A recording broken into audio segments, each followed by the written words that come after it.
Has the federal government done a good job with the pandemic? I think there's been some glitches, as you would expect in a pandemic, but there's been a lot of money that's been pumped into the economy, and I think a lot of businesses have been able to take advantage of that. Now, there's always going to be somebody that kind of falls through the cracks, but I think for the most part, if we looked at the rest of the countries in the world and compared ourselves, I wouldn't say Canada is lagging significantly. They're not doing too bad of a job. And I just think that Canada's done a pretty pitiful job, truthfully, at the end of the day in the whole pandemic. I mean, Tam has done a good job in information and getting it out there and, keeping people appraised. But it's been up and down, on and off, in and out, 10 people, 5 people, closed, open, gyms, blah, blah, blah. It's been very confusing and I think very taxing, especially, I know for me, it was exhausting in and out. Maybe an A-. I feel like they've done the best that they could have done with the information that they had in every given moment. And you can only use the information that you have to make decisions. So I think an A-. I think they've done a great job. It's hard to not feel separate from the federal government when it comes to health decisions because a lot of the things are decided here at home within the province. So I feel quite removed in terms of what the province has done. I feel like everyone here is turning to our leadership provincially more than our leadership federally. And so it's hard to have an opinion because I think we're paying more attention to current events that are going on more locally. But in terms of the federal government's response, I think everyone's just doing the best that they can try to do at this point.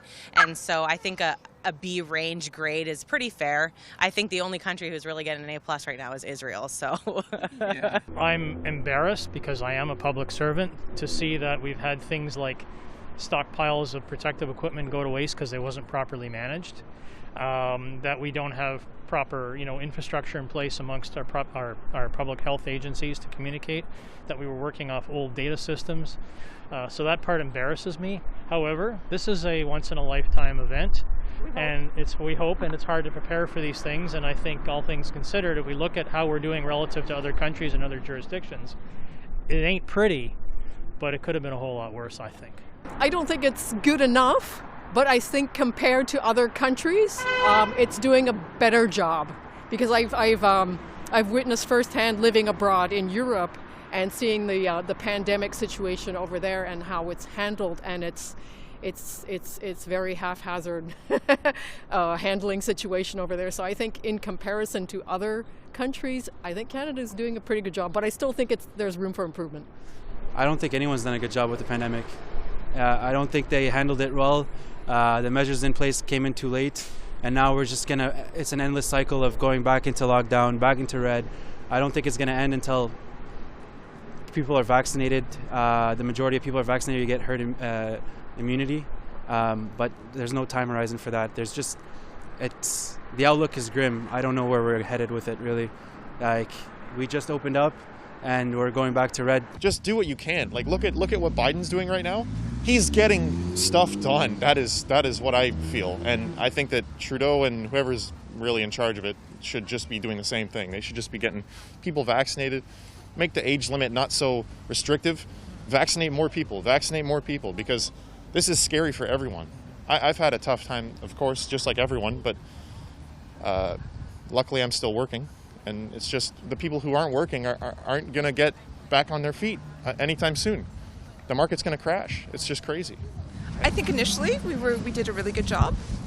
Initially, we took it very seriously. We shut down schools. We tried to contain it. But as things go on, I would have preferred to have seen contact tracing right from the get-go. I would have preferred to have seen some sort of restriction on travel, so that a lot of other countries, right off from the get-go, they were like, okay, you know what, they shut the travel down. And then, as time went on, they started insisting that you have testing prior to coming into the country. And I felt like that was done very, very late. I think they did a horrible job because Canada is a great country. It's so progressive in so many ways. And we were the last time I heard, 32nd on the list of countries for, I don't know if that was what the metric was, whether it was getting dosages or actually vaccinating people. We're so low down. It's how could this be happening here? I feel like the provinces, in Ontario, he's doing the best he can, but I think they count on the federal government to procure the vaccine, and it's just shocking. and everyone else is feeling the pain. Business people and healthcare workers. It's like, how could they not have secured dosages, vaccine for us? That is the solution to getting us out of this. So I think they did a bad job. I think sourcing the vaccines and the whole vaccination side of it, which has been led by the federals, I think has just been poor, very poor. We need to get opened up and get our economy working and get Canadians back to traveling. I think the way they've treated the airlines and the travel side of things is terrible. We've had lots of time to plan the rollout of the vaccine, which has been very spotty, so that's been very disappointing. As a business owner, it's all about planning, so to me I know it's difficult. At the same time, I think if they've involved more schools and pharmacies and retired nurses and the military, we probably all could be vaccinated in a couple of months. We should be in the top 4 or 5 nations in the world. We've got an amazing public health care system. There's no reason why it shouldn't be rolled out faster. So I am disappointed. I'm hopeful but disappointed at the moment. But I'm telling you, the Prime Minister, he's got to get his act together on this because it's going to cost him his political career.